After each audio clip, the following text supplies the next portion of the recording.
Este é um vídeo para raparigas ou mulheres ou amigos, pais, irmãos de raparigas e mulheres que estejam a planear ir para o Japão sozinhas.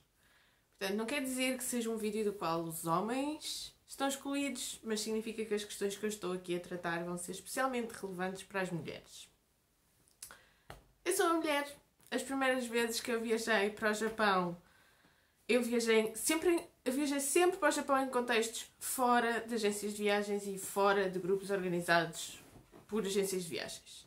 A primeira vez que eu viajei ao Japão foi num contexto muito protegido e muito supervisionado. Foi num estágio para o Ministério dos Negócios Estrangeiros. Eu fui selecionada em Portugal através da Embaixada do Japão e depois fui para o Japão e estive lá nesse contexto. Mas isso foi há 10 anos atrás.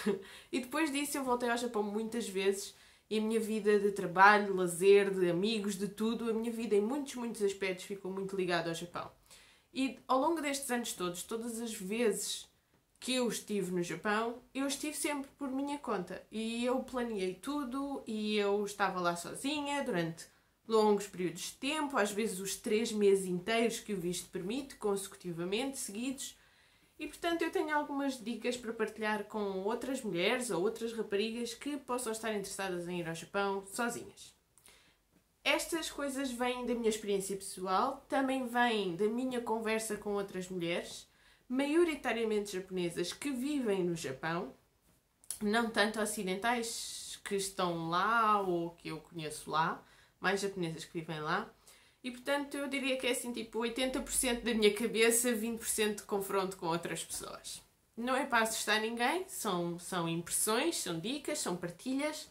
Talvez algumas destas coisas vocês nunca tenham pensado antes e agora assim ficam com isso alerta e ficam a pensar.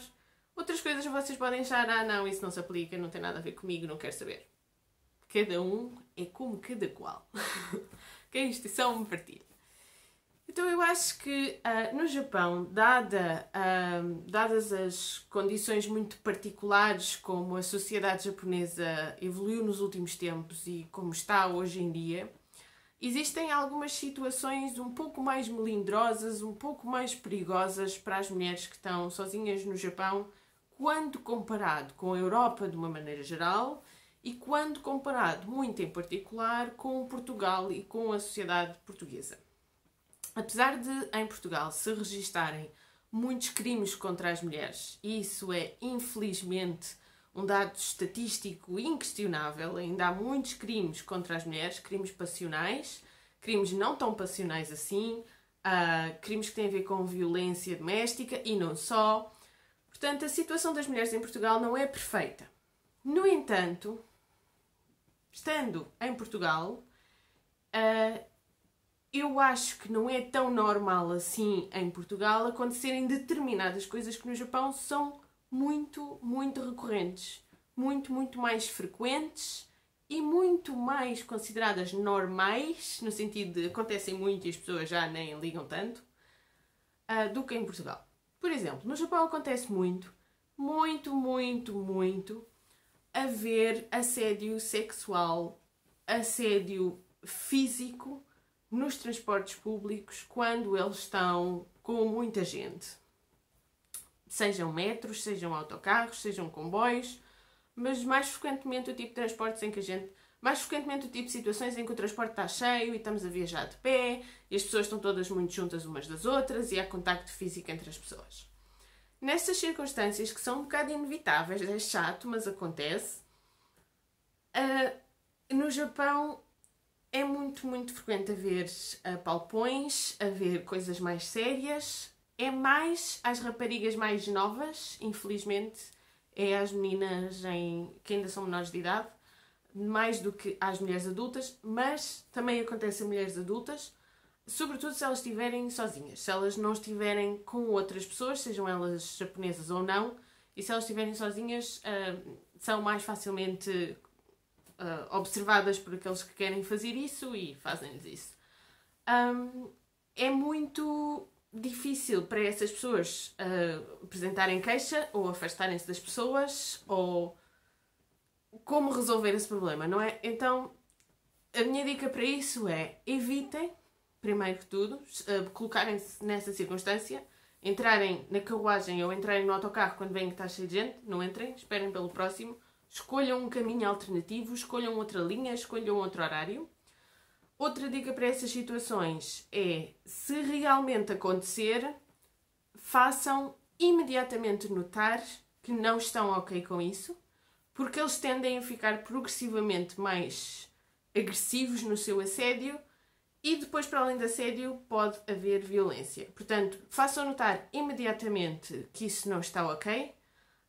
Se for preciso, gritem, façam escarcéu, porque senão as pessoas não vos vão ajudar, porque mesmo que as pessoas estejam a ver que vos estão a fazer isso, não vão interferir, a menos que vocês façam notar que não estão bem com a situação. Portanto, infelizmente, essa é acima daquelas coisas que tem que ser... como é que eu ia dizer? Tem que montar barraca mesmo, tá? Tem que reagir, senão fica pior. Depois, épocas do ano em que há muita gente, sobretudo se forem fazer turismo no Japão, evitem a Golden Week, a primeira semana de maio, evitem os feriados nacionais, evitem o Ano Novo, ir a templos, evitem aquelas alturas do ano em que vocês já sabem que há essas multidões e esses apertos e muita gente no mesmo espaço. Se tiverem a viajar sozinhas também é muito relevante vocês terem, sobretudo para o momento em que chegam, por exemplo, o primeiro hotel onde vão ter, ou o primeiro alojamento, ou Airbnb, ou o que seja que vão ter, o caminho até lá, os horários dos transportes, os vossos principais dados de segurança e de contacto. É muito importante levarem isso em papel, fisicamente em papel, e terem essa informação convosco, e se conseguirem também levá-la tanto na vossa língua, português, inglês, o que for, e também em japonês. Por exemplo, para mostrarem ao taxista para vos levar até à porta do alojamento, ou para mostrarem a outras pessoas para pedirem indicações. Tenham isso em papel, não estejam dependentes de ter acesso à internet ou da bateria do vosso smartphone ou qualquer coisa. E, se possível, tenham em japonês também, até para mostrar à polícia se for preciso. Polícia, outra dica. Saibam sempre no sítio onde vocês estão, na área onde vocês estão, saibam sempre onde é Koban. Koban é literalmente a caixa da polícia. Normalmente é uma espécie de posto da polícia, mas não é uma polícia muito à séria, é mais tipo informações, segurança, etc. Mas saibam onde é a Koban do vosso bairro ou do sítio onde vocês vão estar, porque para todos os efeitos é uma autoridade, é uma força de segurança e é bom vocês saberem onde é que eles estão e como é que os contactam. Normalmente há muito frequentemente Kobans. Tenham dinheiro na vossa carteira. Tenham dinheiro na vossa carteira, isso é muito importante. Se vocês precisarem de apanhar um táxi rápido, se vocês precisarem de qualquer coisa, não estejam without cash, ok? Cash é importante, não confiem 100% no facto de poderem pagar as coisas com cartão. Tenham dinheiro na vossa carteira para resolver problemas rapidamente e não estarem dependentes nem de outras pessoas que podem estar numa situação em que naquele momento eles já não querem estar mais com aquela pessoa e, portanto, tenham dinheiro na carteira para isso. Consumo de álcool. Divirtam-se, façam a vossa vida, se beberem álcool, bebam álcool, mas tenham sempre em conta as quantidades e a intensidade e tal. Eu acho que eu nunca tive problemas em Portugal de beber álcool estando com grupos de amigos ou com pessoas que eu estou a conhecer pela primeira vez. Mas no Japão isso não é assim. Vocês não podem pensar que está tudo bem ficarem um bocadinho de estado alterado de consciência, porque... Exato, é muito complicado estar a explicar no vídeo, mas basicamente vocês não se podem colocar numa situação de vulnerabilidade em que vocês não estão rápidas, não estão ágeis, não estão fortes, não estão atentas. E o álcool tolda isso tudo. Tolda a nossa capacidade de raciocinar, de nos movimentarmos, de tomarmos decisões, de reagirmos. Portanto, se vocês tiverem tolerância ao álcool, bebam um bocadinho até ao ponto em que vocês acham que eu ainda estou capaz de responder por mim. Se vocês tiverem pouca tolerância ao álcool, não bebam álcool. Mesmo que vocês achem que esta gente é fixe, eu já estive com eles ao confiar. Não facilitem, e o álcool é normalmente o veículo através do qual os japoneses se libertam das restrições sociais e até psicológicas pessoais dos seus limites. Os japoneses recorrem muito frequentemente ao álcool, ao consumo do álcool, para se libertarem de vergonhas, para se libertarem de ansiedade, para se libertarem de receio, de serem autênticos.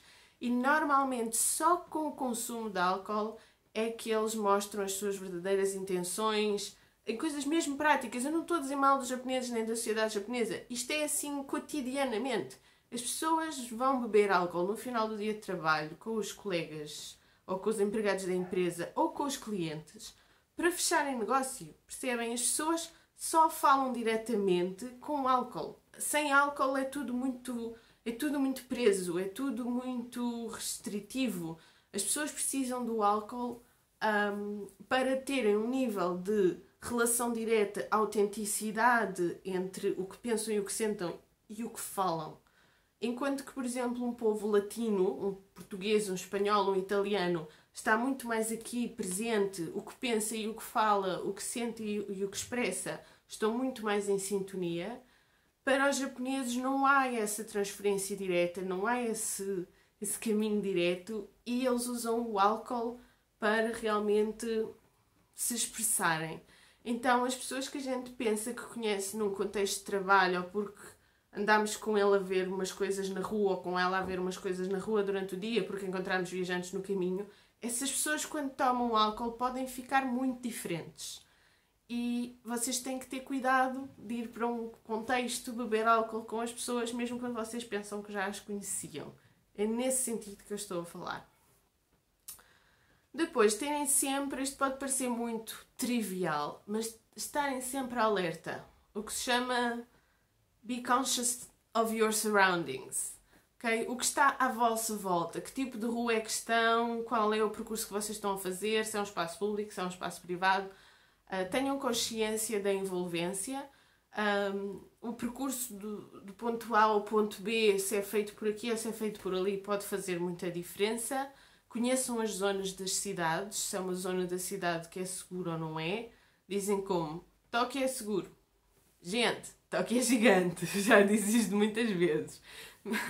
Há zonas boas, há zonas más, ok? Nas cidades portuguesas também é assim, mas lá é 1000 vezes mais intenso. Portanto, façam perguntas e procurem informação e não sejam ingênuas. Não sejam apavoradas, mas também não sejam ingênuas, ok? Um meio termo saudável. A modéstia é uma dica que eu dou porque funciona muito bem comigo e de todas as minhas amigas japonesas é a dica que elas dizem que funciona melhor. No Japão existe muito, mas mesmo muito, esse mainstream, é completamente conhecido por toda a gente e está espalhado por todo lado e é intensíssimo, o comércio de favores que andam ali mais ou menos na linha do sexual ou não. Então, há muitas raparigas na rua, estou a dizer raparigas desde 15 anos, menores de idade, até muito mais velhas, mulheres adultas na casa dos 40. Em vários níveis de comércio de favores sexuais ou não. E normalmente essas mulheres vestem-se de uma maneira mais atraente e mais provocadora. Há bares de hostess, há bares fechados, de porta fechada, em que normalmente os clientes são homens. Também há bares de hostess para mulheres, mas é mais frequente para homens, em que as pessoas pagam a entrada e têm o serviço de passar a noite com essa rapariga a beber, a conversar, a fumar, a ser entretido. É uma espécie de versão do século XXI das geishas. Mas depois isso também acontece na rua, também há na rua. E elas não se identificam claramente, mas elas estão mais maquilhadas, elas estão mais arranjadas, elas estão mais produzidas e, sobretudo, elas mostram pele, elas mostram perna, elas mostram ombro, o decote não é aqui, é mais em baixo, etc. Então, como nós ocidentais já somos mais vistosas porque somos diferentes, porque geralmente temos um porte maior ou temos mais curvas no corpo, etc. Temos que ter extra cuidado em sermos modestas, porque se não formos e se estivermos em certos sítios e a certas horas, provavelmente vão nos confundir com isso. Se estivermos maquilhadas, se tivermos uma mini saia, etc. Então, ter cuidado da maneira como veste, como maquilha, como arranja e ser modesta, tapar o corpo, é meio caminho andado para perceberem que nós não estamos nesse business e não começarem a puxar por nós, ok? A modéstia é mesmo importante. E já agora em tudo, no vosso ambiente de trabalho, na escola também. E por fim, queria falar do assunto das carruagens só para mulheres. Os comboios e os metros costumam ter carruagens só para as mulheres, estão identificadas, geralmente estão pintadas de cor-de-rosa e dizem que são só para mulheres. O sítio da paragem da plataforma do comboio, o sítio onde as pessoas esperam à frente da porta, onde depois o comboio vai parar, também está marcado, a dizer que aquilo vai ser uma carruagem só para mulheres. No entanto, as carruagens só para mulheres, lá está, quando há hora de ponta entra todo o tipo de público. Não é que haja um polícia a ver se só entram mulheres, nem um polícia lá dentro a ver se só entraram mulheres. Okay? Portanto, as carruagens só para mulheres podem ajudar, mas não são uma garantia 100%. E é basicamente isso. São dicas de segurança para evitar situações complicadas ou para evitar que vocês, sem saberem muito bem o que estão a fazer, se ponham numa situação complicada. Eu não estou aqui a dizer que as vítimas de assédio são as culpadas do assédio que elas sofrem. Eu acredito piamente e defendo e digo publicamente que a vítima não é culpada. A vítima é vítima. E não há confusão nesse sentido. No entanto, o Japão é uma sociedade muito, muito diferente. É uma cultura muito, muito diferente. E há contextos que são fruto do choque cultural que a pessoa pode não estar a ter em conta. Então estas dicas são um bocado para vocês terem consciência de que o Japão, apesar de ser uma cultura milenar maravilhosa e lindíssima, a sociedade atual, contemporânea do Japão, sobretudo nas grandes cidades, enfrenta alguns problemas que são comuns também a muitos países do Ocidente, do ponto de vista da segurança das mulheres em espaço público. Não é, se calhar, felizmente não é assim tão comum em Portugal, no entanto também não é inédito. Tenham isso em conta nas vossas decisões e seguramente tudo correrá bem. Não, nada é infalível, mas eu acredito que se as pessoas estiverem alerta, depois tomam decisões conscientes. Queria só dar mais uma dica, uma extra, que é, tenham um contacto em Portugal, ou tenham uma amiga, ou um amigo, um familiar, e estejam sempre a dizer onde é que estão e onde é que vão. Se vocês estiverem a viajar sozinhas, isso é mesmo muito importante. Vocês terem um contacto no vosso país de origem, ou lá até, alguém com o qual vocês se vão encontrar, e estarem constantemente em feedback para essa pessoa e a dizer estou aqui, vou para ali, etc. Assim os vossos itinerários estão mais ou menos a ser supervisionados. Se vocês não aparecerem à hora que devem aparecer ou não voltarem a contactar X horas depois, há outra pessoa que está alerta por vocês. Não desapareçam sem dizer nada a ninguém. Basicamente é isso. O Japão é a Ásia, para todos os efeitos. E a Ásia e as mulheres... há um longo caminho a percorrer, ok? Não vamos ignorar que estamos na Ásia e o que é que acontece às mulheres na Ásia de uma maneira geral e no Oriente de uma maneira geral. É sempre bom ter em conta a realidade, não apavorar, mas também não ignorar a realidade para que as experiências corram bem e sejam gratificantes e enriquecedoras. Vou voltar com mais vídeos em breve. Temas mais felizes.